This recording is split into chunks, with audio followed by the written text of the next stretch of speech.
Chicken आसी fridge रखी देथिबा कहीं टिके परे करबा। एति प्याज काटिकी रेडी करदेली।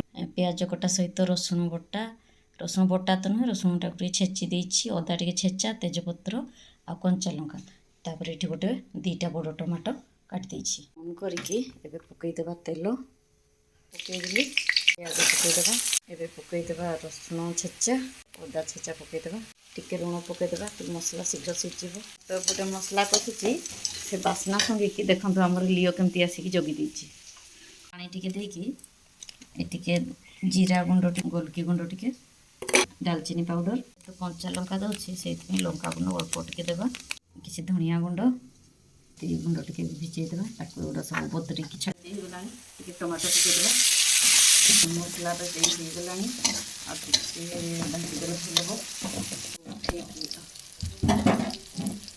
पके देबा ये हमर बतरा के मसला के धर देबा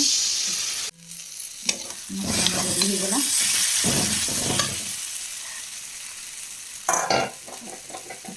पकई देवा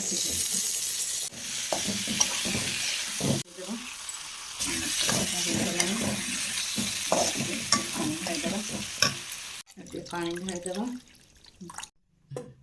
ढाँकीदेवा मांस रेडी हो गलानी आउ टिके बोधे फुटब ये देखंतु आमर चिकेन रेडी हो गला केमती होईची कमेंट निहाती कहिबे एतिकी रहिली। जय जगन्नाथ।